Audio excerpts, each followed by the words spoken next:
The first ever automobile company తెలంగాణకు రాబోతోంది. అది కూడా ఎలక్ట్రిక్ కార్ కంపెనీ. ఆ కంపెనీ పేరు BYD.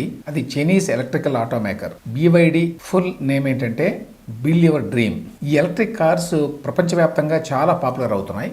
టెస్లా కూడా పోటీ ఇస్తున్నాయి. అటువంటి BYD ఇప్పుడు తెలంగాణలో తన మ్యానుఫ్యాక్చరింగ్ యూనిట్ని ఎస్టాబ్లిష్ చేయడానికి దాదాపుగా రెడీ అయింది అని వార్తలు. ఇటీవల కాలంలో చాలాసార్లు వచ్చి ఇక్కడ అధికారులతో మాట్లాడి, ప్రభుత్వంతో మాట్లాడి కొన్ని ఆల్టర్నేటివ్ సైట్స్ కూడా చూసుకున్నారట. ఇప్పుడు ఫైనల్గా మేము తెలంగాణకు వస్తున్నాం అని చెప్పి కన్వే చేశారట తెలంగాణ ప్రభుత్వానికి. త్వరలో మెమోరాండమ్ ఆఫ్ అండర్స్టాండింగ్ కుదుర్చుకునేటువంటి అవకాశాలు కూడా ఉన్నాయి. ఈ MOU కనుక కుదిరితే అది ఖచ్చితంగా రేవంత్ రెడ్డి ప్రభుత్వానికి చాలా పెద్ద క్రెడిట్ అని చెప్పుకోవాలి. ఎందుకంటే ఇంతవరకు తెలంగాణలో ఆటోమొబైల్ మ్యానుఫ్యాక్చరింగ్ లేదు.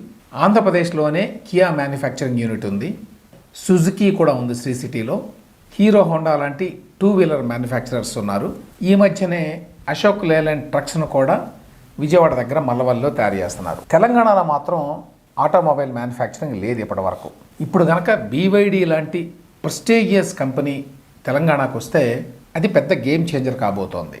ఎందుకంటే BYD మార్కెట్ రోజు రోజుకి పెరుగుతోంది. ఏ స్థాయిలో పోటీ ఇస్తోంది BYD అంటే, ఈలాన్ మస్క్ టెస్లా కంపెనీ కంటే ఈ ఏడాది ఎక్కువ ఎలక్ట్రిక్ కార్లని BYD అమ్మింది.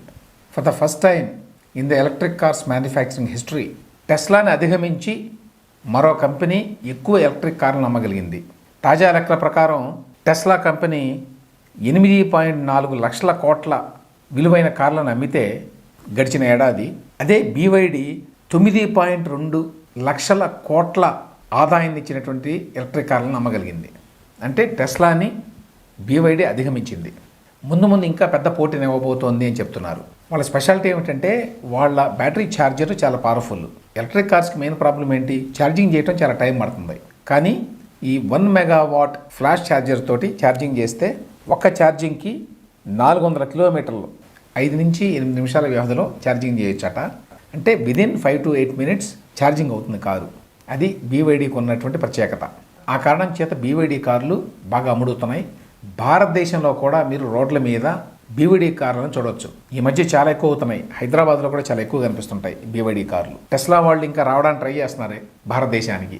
BYD ఆల్రెడీ ఉన్నది. అయితే ఒక డిఫరెన్స్ ఏంటంటే BYD కార్లని ఇండియాలో తయారు చేయడం లేదు. ఇవన్నీ చైనాలో తయారయ్యి ఇక్కడ అసెంబ్లీ చేసి అమ్ముతున్నారు. అట్లా కాకుండా ఇండియాలోనే మ్యానుఫ్యాక్చర్ చేయాలని చెప్పి చాలా కాలంగా BYD ప్రయత్నిస్తోంది ఒక మ్యానుఫ్యాక్చరింగ్ ప్లాంట్ పెట్టడానికి. అయితే కేంద్ర ప్రభుత్వం అనుమతులు ఇవ్వలేదు. ఎందుకంటే ఇది చైనీస్ కంపెనీ, దీంతో ముందు ముందు సమస్యలు వస్తాయి అని భయపడ్డారు. ఇటీవల కాలంలో కొంత ఫ్లెక్సిబుల్గా ఉన్నారట. ఇప్పుడు BYDకి కేంద్ర ప్రభుత్వం సిగ్నల్ ఇచ్చిందట, మీరు ఇండియాలో మ్యానుఫ్యాక్చరింగ్ ప్లాంట్ పెట్టుకోవచ్చని. ఆ నేపథ్యంలోనే వాళ్ళు దేశంలో ఎక్కడ పెట్టాలని వెతుకుతున్నారు. అందులో తెలంగాణని వాళ్ళు సెలెక్ట్ చేసుకున్నారు అని తాజా వార్తలు చెప్తున్నాయి. ఇందులో ఇంకో విశేషం చెప్పాలి. తెలంగాణకు రావడానికి కారణం ఏమై ఉంటుందంటే ఆల్రెడీ BYD కంపెనీకి ఆంధ్ర తెలంగాణ రాష్ట్రాల్లో చాలా కీలకమైన కంపెనీగా ఎదిగిన మెగా ఇంజనీరింగ్ వాళ్ళతో సంబంధం ఉంది. ఏంటి ఆ సంబంధం అంటే, BYDతో ఒప్పందం కుదుర్చుకొని మెగా వాళ్ళు ఎలక్ట్రిక్ బస్సుల్ని ఇండియాలో అసెంబ్లీ చేస్తున్నారు. ఆ కంపెనీ పేరు ఒలెక్ట్రా. ఇప్పుడు మీరు చాలా చోట్ల ఒలెక్ట్రా ఎలక్ట్రిక్ బస్సులను చూడవచ్చు. ఆ ఎలక్ట్రిక్ బస్సుల్ని ఇండియాలో తయారు చేస్తోంది mega engineering company. Mega engineering కంపెనీకి టెక్నాలజీని అంతా సప్లై చేస్తోంది BYD. బహుశా ఆ కారణం చేతనే BYD తెలంగాణ ప్రభుత్వంలో పెద్దన కలిసి ఉండొచ్చు. ఆ కారణం చేతనే తెలంగాణకు రావడానికి వాళ్ళు కూడా నిర్ణయించుకొని ఉండొచ్చు. ఒకసారి తెలంగాణలో కనుక మ్యానుఫ్యాక్చరింగ్ మొదలైతే BYD కార్స్ వాటి రేట్లు కూడా తగ్గుతాయి. ఎందుకంటే ఇప్పుడు పూర్తి స్థాయి కార్లను దిగుమతి చేసుకుంటున్నారు కాబట్టి సుంకాలు ఎక్కువ. అదే లోకల్గా మ్యానుఫ్యాక్చర్ అయితే వాటి రేట్లు తగ్గుతాయి. ఆ రకంగా కూడా BYDకి ముందు ముందు ఇండియాలో బిజినెస్ ఇంకా పెరిగే అవకాశం ఉంటుంది. ఇంకా ఎక్కువ మంది BYD కార్లను కొనేటువంటి అవకాశం కూడా ఉంటుంది. ఆ రకంగా BYD కార్ల అమ్మకాలు కూడా బాగా పెరుగుతాయి.